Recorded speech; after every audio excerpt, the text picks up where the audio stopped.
this is Elma and welcome to my book journey. Today I'm going to be sharing with you all the books that I read during the month of April, and I'll put a little picture right here of all the books that I read. And thank you, book lover Amanda, for this little thing that she created on Instagram that I could use. And so these, you can see I've read 9 books this month, and so I'm just going to go through them with you fairly quickly, kind of just to tell you what my thoughts are regarding these books. I had quite a different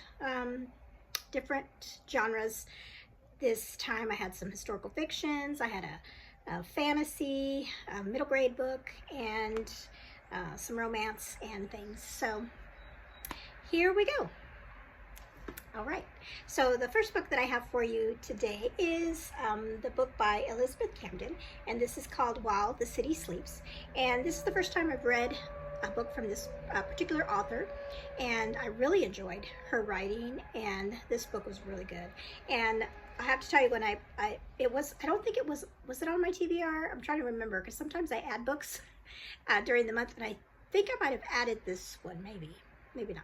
But I found it at the library, and this cover just called to me. It's so beautiful, the colors and everything. And so I had heard a little bit about it, only that I just knew that it was fairly new. And so I was excited to find a pretty new book in the library. So with this book, and it sounds like it's going to be a series, the Women of Midtown series. And I'm not sure, I should have checked to see if the second book is out yet. But anyway, so this book is about a woman by the name of, I have to remember, first book I read of the month, so it's kind of hard to remember. Catherine, that's right.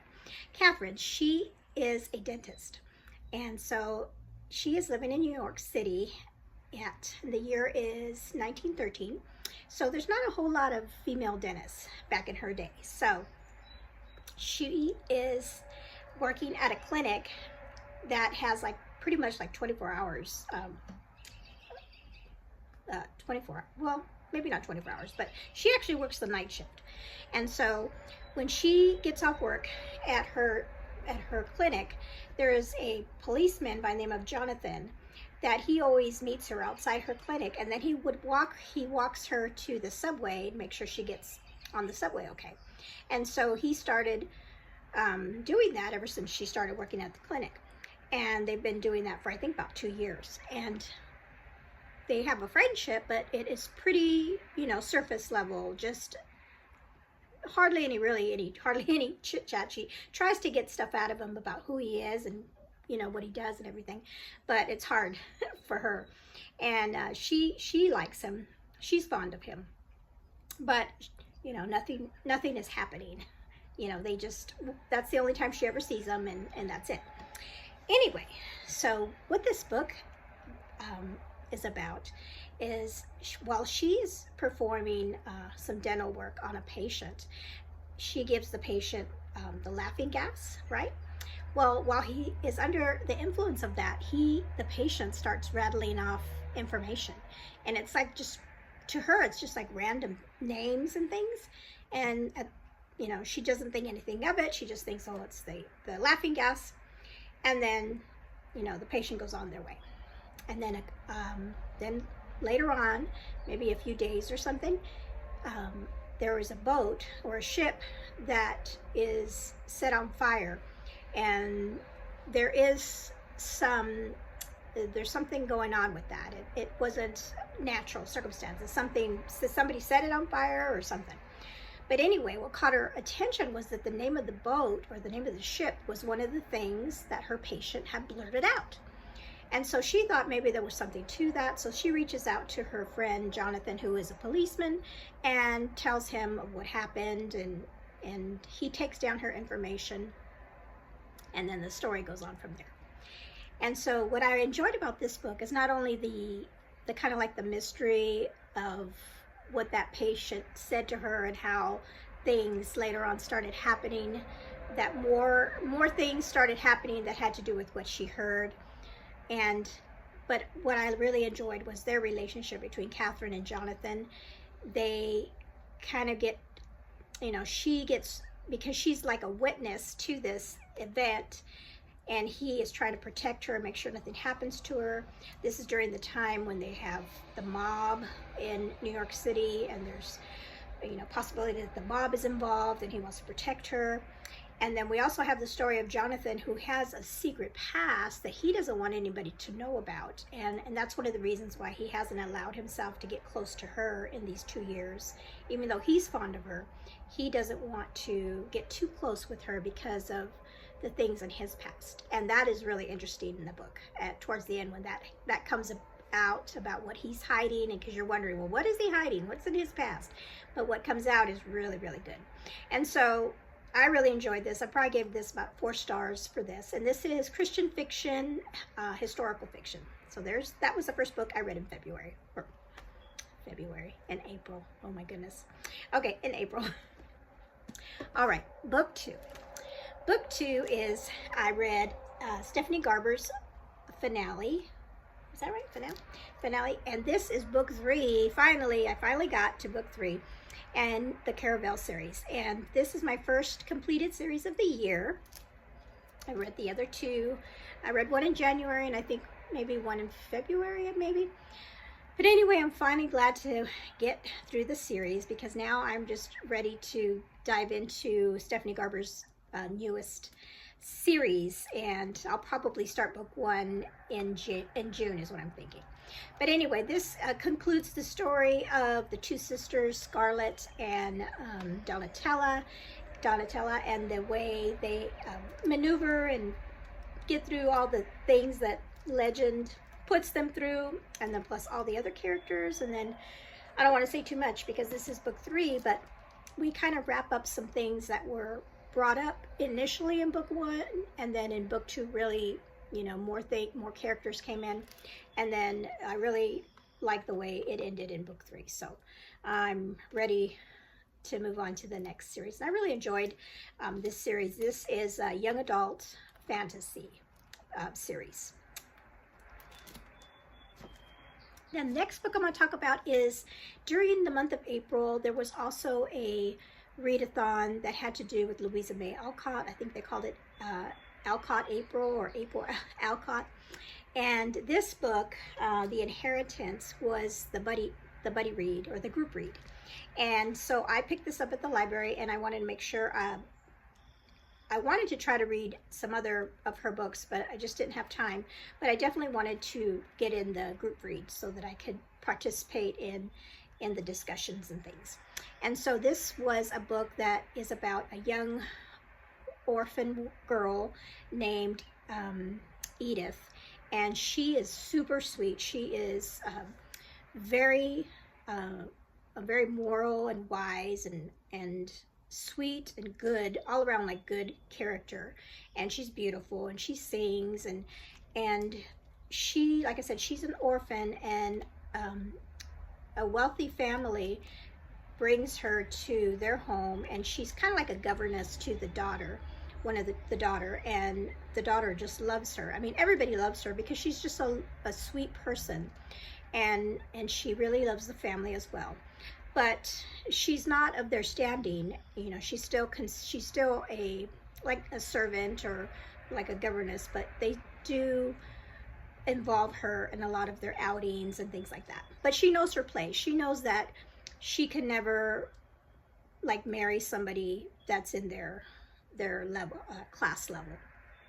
She knows that about herself.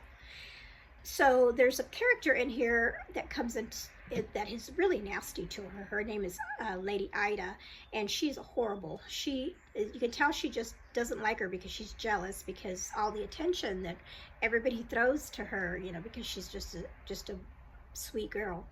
And then we have a gentleman by the name of Lord Piercy that comes to visit this family. He's a friend of the family, and right away he notices Edith and can tell right away that she is a sweet lady, and you can tell there's kind of maybe a romance going to happen there, but yet, you know, that can't happen because Edith knows that she can never be with somebody that's of higher class than she is. There's a sweet scene that has to do with the scarf that was I really love that part. but the ending has a little twist at the end, because we find out something about Edith's past that comes out and kind of changes everything. It's really good. It's a really short book, and I really enjoyed it, so I'm glad that they picked this for the group read. Okay, next book is another romance, and this one was Love in Tandem by Becca Kinzer. Now, my husband and I both really enjoyed her first book, Dear Henry Love Edith, and we just loved reading that together. We were laughing all the time. And so when we heard she was making a new book, we pre-ordered it, and we couldn't wait to get it. And so this came out in April as well, and this is a story about a woman who is a music teacher, and she is struggling to keep her music program going, with budget restraints and things like that. And there's a possibility she might even lose her job because the school doesn't have the funds to support the music program. And so she wants to, raise some money for that. And then also she has I think it was about 2 years ago, she was going to get married, and her fiance kind of left her at the altar. And that she was obviously hurt by that, and so she has still dealing with that. And then, so at this point in time, she runs into she does run into him, but it has to do with the way Becca writes, with these crazy circumstances that she puts people in. And because of some bizarre circumstances, she ends up running into her ex-fiance's brother. And it's at her ex-fiance's rehearsal dinner. And now he is getting married. And the funny thing is, her ex-fiance, it's so convoluted, I guess. Her ex-fiance is getting married to her ex-fiance's, no, let me try. Maybe I should just put names on these people, and then it'll be easier to explain. Okay, so her name is Charlotte. And Charlotte is, her ex-fiance was Ben. I'm trying to remember. Was it Benjamin? I hope I'm not getting that name wrong. Anyway, his brother used to date a girl. Oh, right. His brother used to date a girl, and then the girl that Zach used to date is now gonna marry her ex-fiance. Does that make sense? They kind of basically, yeah. So it's kind of crazy. And so she runs into Zach at this rehearsal dinner, which she definitely did not want to be there. But anyway, the name of the book is Love in Tandem because there is a eccentric man in their town that every year he does some kind of contest or challenge, and then whoever wins this challenge wins a lot of money. So for this year, he put out a challenge for a couple, and that if the couple rode a tandem bike on a 500-mile trail, that they would win like $25,000. And so in the book, Zach and Charlotte, I think it's Charlotte, yep. Charlotte enter this contest, and they're pretending to be a couple so that they can win. And she's doing it so that she can get the money for her schooling. But later on, she's writing for other reasons that have to do with her parents, and there's a whole other thing that goes on with that. And one thing I'll say before I leave, when I was reading this to my husband, and the reason he was excited or wanted to read this was because he rides bicycles. He rides his bike to work, and then he also goes on long rides like this. And so he was interested to know how this them riding on the tandem bike was going to be. And so in the book, they didn't have a tandem bike, so somebody in their church, I think, said, hey, you know, we have a tandem bike that's sitting collecting dust in our garage. It's been there for years. You can use that. And this is just like a couple weeks before the event. And my husband was like, no way can they use a bike that's been sitting collecting dust in a garage without even practicing, you know, training for this 500-mile race. And so I was curious, okay, are they going to ride this one? But they end up trying it and it doesn't work. And then they end up having to buy a brand new bike. So my husband was content with that, because he was like, wait a minute, if that's going to be, I won't believe the story if they ride that bike. But anyway, we had a fun time with this. It was really good. It was really sweet story. So it's like pretend, what do they call that? Fake dating, fake thing, fake job, not fake dating trope for that one. So it was really good. We both enjoyed it. Okay. Now let me talk about two that I don't have with me. I read for Paperbacks and Ponytails, Katie's April readathon. Her group read for the month was a book called What Happens Next, and it's by Kristin, Suzann Nelson, and I'll put it up here because I read that on Libby. And that was a really good book. It had to do with a cold case of a missing young girl, and that was the hard part to read, about a missing girl. The way the book was written, we got to see the present day, and then when she was taken, or when she was missing back in the 80s. And I loved reading that part as far as the 80s, because I grew up in the 80s, so it was neat to hear those 80s or read those 80s references. But knowing that she was going to be missing, you know, it was kind of hard to read. Oh no, what's going to happen to her? You know, what's going to happen? Because you don't know. The family never, in the beginning of the book, they never, you know, it was, like I said, it was a cold case, so they never knew what happened to her. But the mother really held on to the fact that her daughter was out there, and she kind of stopped living at that point in time. Her whole life kind of shut down, and she distanced herself from her family because all she could think about was her missing daughter. But the main character is a lady named Faith, and she was actually Heather, and Heather's the missing girl. She was actually Heather's best friend during the summer that she went missing. And so she is a podcaster now as an adult, and she is asked by the family to do Heather's story on her podcast to kind of get the interest back up, to get her story out there. And so that is what the story is about, is her having to deal with it. It's herself, and then there's the mystery involved, and then is she gonna be able to bring light to this case, and are we ever going to find out what really happened to Heather? It was really good. I really enjoyed that book, so I was glad that they picked that for the group read. The other book that I read, I don't have it here with me. I did read it physically, but I had to take it back to the library, and that was The Women by Kristin Hannah. And that book, I'll put it up here, that one was a really wonderful book.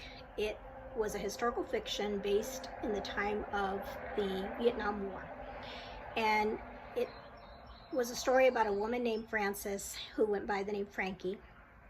And she was just a young girl, like 1920, during the time of the Vietnam War, and her older brother went enlisted, and he went to serve, and he was killed in action. And she decides at that point in time that she wants to serve her country just like her brother did, because her father raised her to know that serving your country is a honorable thing. She had a family history of men that served in previous wars and things. In fact, her father had what he called a hero's wall in his room, in his office, with all the pictures of those who had served. And her father never did serve because he wasn't able to because of for some medical reason. So, but even though he didn't serve, he still was very patriotic for the country, and instilled that into her. And so she wanted to make her father proud and serve just like her brother did. And so she, as a nurse, she had just graduated from her nursing school, and she tried to join the Navy first because they were a Navy family. But the recruiter said, well, you could join, but you won't go to Vietnam yet right away. You'll have to at least serve 2 years to get experience, and then we'll send you in. Well, she didn't want that. She wanted to go right away. So she went to the Air Force next, and they told her the same thing. And then she finally went to the Army, and they say, yes, we need nurses, and as soon as you're done with boot camp, we are going to send you right to Vietnam. And so that's what she wanted. And sadly, she didn't, she's young, she didn't know, and how could you know what she would see over there. And she just got there, and right as soon as she got there, they just threw her in there, and she had to deal with what she saw. And even though she was in a hospital, she still saw the results of war. And I will say that this book is very graphic as far as describing what she saw in her hospital with, torn bodies because of bullets or bombs or whatever, or just horrible things. And then also not only with the soldiers, but she also saw things when her fellow nurses and doctors would go out and help with the villages that they were near, and like give immunizations and things like that, and help those people. She saw the horror of war there, the effects of war there. She did have some really wonderful nurses that had been there in country, and they were able to guide her and mentor her, and they became lifelong friends. They were friends throughout the book with her, and she absolutely needed that. So what the book is her in Vietnam serving, and then relationships that she has there, and then her coming home and seeing how veterans were treated so horribly when they came back because of all the political stuff that was going by. I apologize, siren going. I hope the siren's not coming through. It's very loud. Let's take a pause. I'm right by a highway here, so there it goes. Now my dog's howling in the other room. You probably hear him too.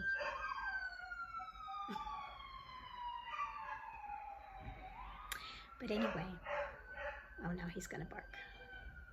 Okay, so, right. So she comes back from Vietnam, and she sees how everybody's treating her because of having served in Vietnam. And then also she's got a double whammy, because as a woman, nobody believes she was there, because everybody keeps saying, well, there's no women in Vietnam. Women didn't serve in Vietnam. And she got that her whole life. So it's a really, it was a really heartfelt story, because she dealt with a lot. She dealt with her relationships that she had in Vietnam that really broke her heart as a young woman. And then she had her relationship with her father that was hard too, and then her friends and everything. But she really did have what they call like PTSD. Is it PTSD? That they were just starting to diagnose that back in that era. And she had that. I mean, she would hear fireworks at a 4th of July party and drop to the ground thinking there was, bombs going off. So it was very good. If you're okay with language and that kind of thing too, towards, that's peppered in there too because of her environment in with soldiers and things. But then the brutality of war is in there, definitely. But I did like the story, and we had a big if you've read a Christine Hanna book, she makes you cry, and You know, things kept happening to poor Frankie throughout the book, and you wanted her to, you just wanted her to have a happy ending because of everything that she went through. And so I really enjoyed reading that book. So highly recommend that one if you're okay with the subject matter. Okay, so those were the two I don't have. Okay, and then I read Anna Green Gables for the first time, and I didn't actually read this one. I listened to it on audio, and I'm really thankful that I listened to it on audio, because the gal that did her voice, excuse me, she put so much energy in the way she talked, and like, you know, just made Anne even more likable. She did a really great job doing the audio. And so the story of Anne the orphan being taken in by a brother and sister who actually didn't want a girl, they wanted a boy to help them with their farm, and they get her and she's excited because she's been adopted. And then when she finds out, wait a minute, they didn't want me, they wanted a boy. But everything, you know, it was a wonderful thing, because the brother, Matthew, he really took to Anne right away. The sister, not so much, you know. And I really loved Marilla's character too, because she kind of, and not in a bad way, but she kind of reminded me of me in some respects, because she kept a lot of her feelings in, whereas Anne was, you know, open with everything. You know, she just was talking and spilling and just had great, wonderful ideas and things like that. And Marilla was the opposite of that. And even though she was a kind woman, she didn't share her feelings like Anne did. You know, it would take her a long time, and it did take her a long time. But even though, but you knew deep down that she did come to love Anne just as much as her brother did. But anyway, I really loved the story. I'm glad I read it. I cried at the end. You know, I'm a big crybaby with these books. But this was a middle grade book, Anna Green Gables, and I believe it's book 1 in a series, I think. So I'm glad I read that one. The next book I read was Doctor's Lady by Jody Hedlund, and this is the first time I've read one of her books. This is a historical fiction, Christian fiction, I believe, as well. And this is the story of, what is her name? Priscilla, that's right. This is the last book I read, so it should be fresh in my mind. Well, let's see. So she is a young woman living in Iowa City, and she has hopes and dreams of serving a mission as a missionary in the country of India. And so she is a single woman, but she still wants to go. And up until this point in time, the mission board had been allowing single women to go. But now they have come up with a new rule, and now only married couples can go. And so she's been denied. She cannot go serve a mission by herself. So that she gets that bad news around the same time that a doctor comes into town, and he is there also sharing with congregations in this area, asking for like funding or help with his mission that he's getting ready to do. And his mission is to go across the country to the state of Oregon and set up a medical clinic to help the local Indians there and to spread the gospel. And so he is, like I said, he is getting funds to do that ministry. And also, he also got the news that he wasn't able to go by himself. He also needed a wife. They were not allowing single men either. And so he and her both need something. And so we have a marriage of convenience. And at first she doesn't want to do that, because she doesn't, she wants to go to India. She doesn't want to go to this place. But she realizes maybe this is what God wants. Maybe this is God's way of saying, this is how you're going to serve me.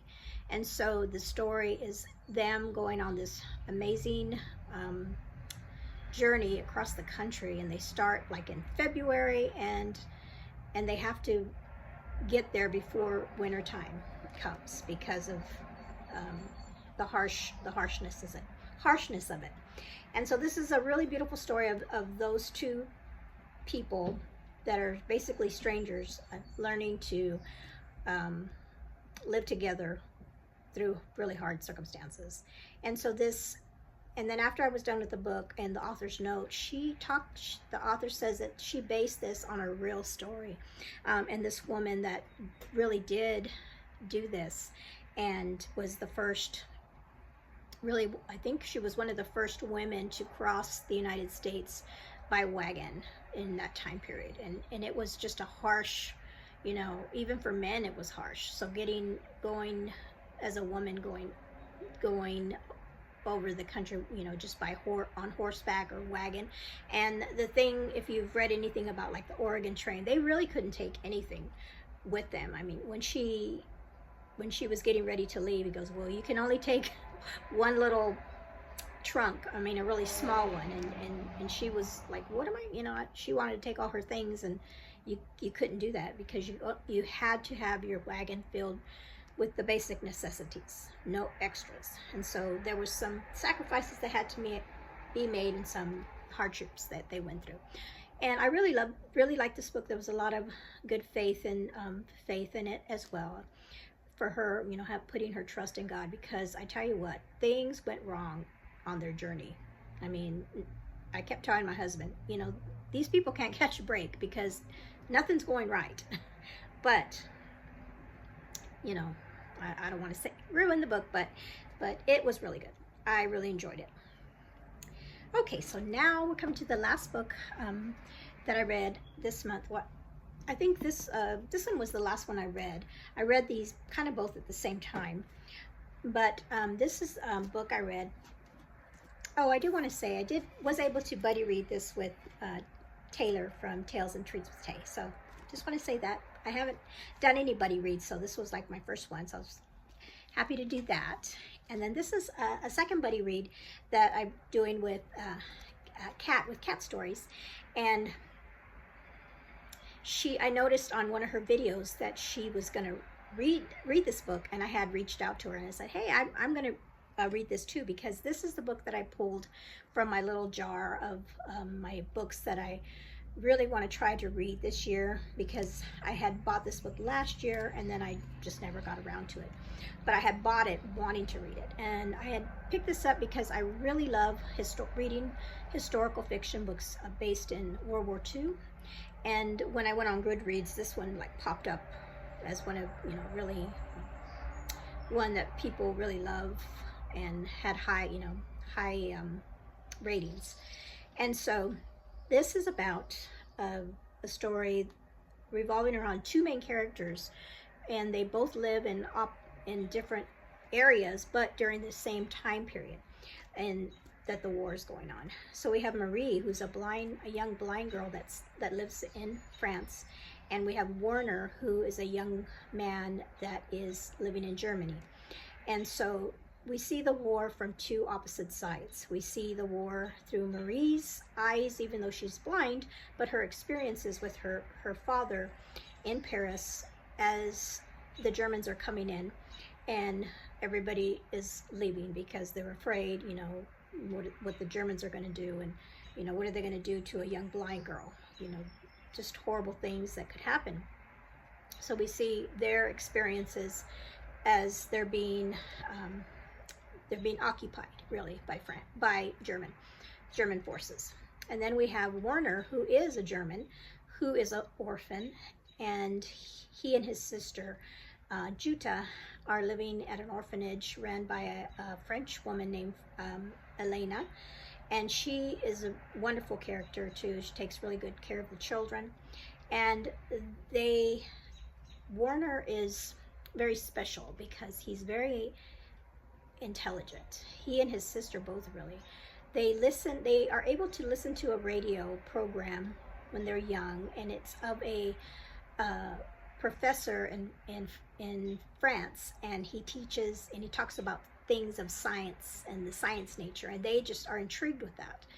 And Werner is very good with putting things together and fixing things, and he actually makes his own radio at one point in time. And people notice that about him, that he can do those kinds of things, and intelligent and able to work radios. And he gets sent to a special school, even though, you know, he's an orphan, but he gets special treatment because of what he can do. And then later on, he is sent, even though he's not 18 yet, they say he's 18, and then they ship him off because they need him, and he's in the war serving the German army with the way he's able to track down and triangulate radio frequencies and things. And that's a whole really interesting part of the book as well.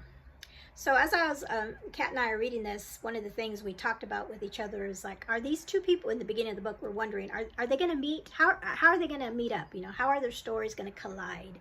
And they do collide in a way that I didn't imagine at first.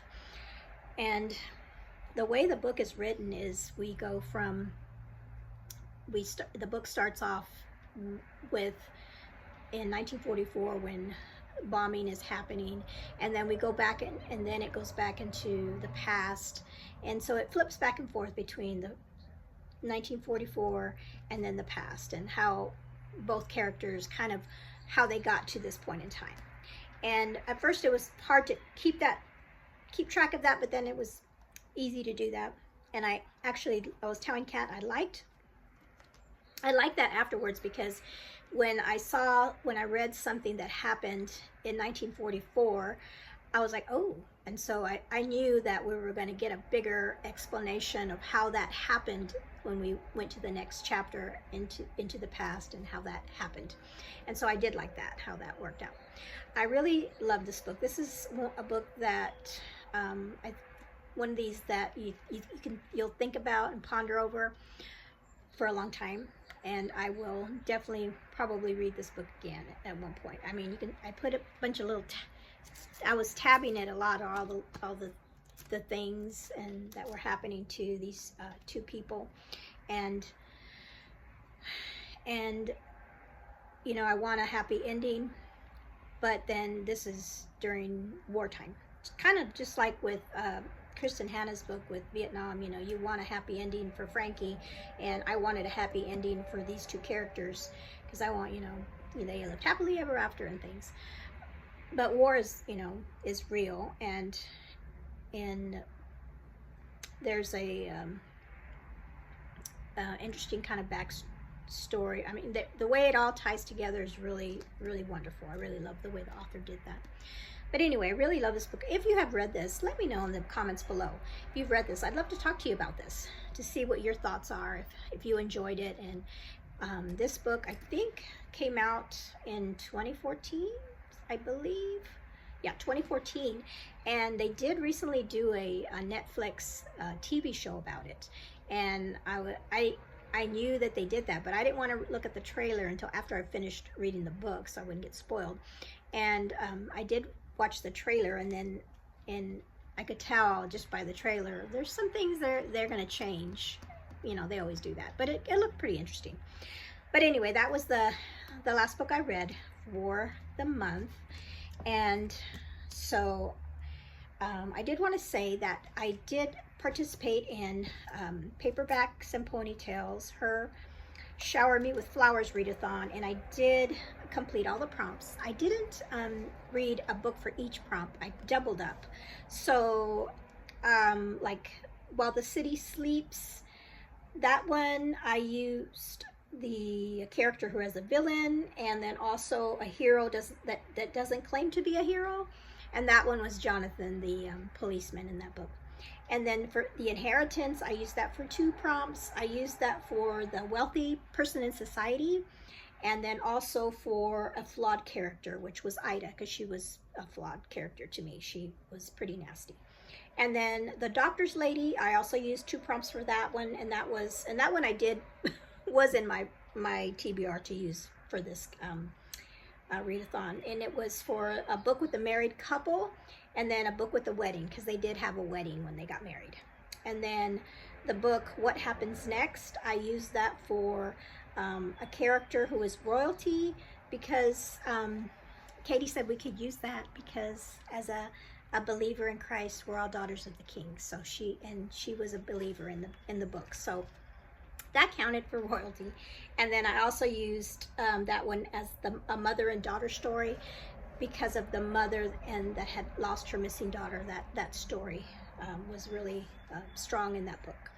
And then Love in Tandem, I also used 2 prompts. I used that one for a character that goes on an adventure because of their tandem trip, and then also for a read a romance, and that was a romance. So I did all the prompts, so I was happy about that. And then I also completed all my yearly challenges. My Chantel's Read Your Bookshelf Challenge, that one was read a character that has red hair, so that was Anne of Green Gables. Katie's was a book that you would take on vacation, and so I put this one for that. Jeanette's, Jane reads hers was that a new to me author? Let me look, sorry. I believe that's a new to me author. Yeah, new to me author, and that was Elizabeth Camden. I used hers for that one. And then Oshina, for her prompt, I did cute cover because I thought that was a cute cover. And then Angie Book Mama, hers was read a book that has a color in the title, and so that was green, so that was 2 prompts. So I did it. I got all my prompts done for my yearly reading challenges for April, and then I also got all the prompts for Katie's readathon, Shower Me with Flowers. So yay! I was just like, I guess I did do them all. And then I did the book reads for Alcott. The only thing I wanted to do and I didn't do was read an April book. I did do the picture books. I don't have any of them with me here anymore, but I read, because it was a picture book, Picture This readathon for April, and I read a lot of picture books with my daughter, and those were fun. And so I did that too. But I didn't count the picture books in my books for the year. I didn't do that. But maybe I could get my numbers up, but I didn't. Anyway, so that is all. I didn't want this video to be too long, but I did want to talk about all the books that I read. And again, let me know if you've read any of the books that I talked about today, and let me know if you did any of these readathons. Did you do Katie's, Christian, Shower Me with Flowers? Did you do the Alcott? Did you do the Amish? Did you do the picture book one? And just let me know below and tell me, what was your favorite book that you read this month? Let's see. I think it's going to be this one. This one probably is the favorite book that I read. I think so. This one, or they were all really good, but I think this one, maybe because I just finished reading it, it's kind of fresh in my mind, but this one's really up there. So thank you so much for hanging out with me today and listening, and come back again, and don't forget to like and subscribe. You all have a blessed day. Bye-bye.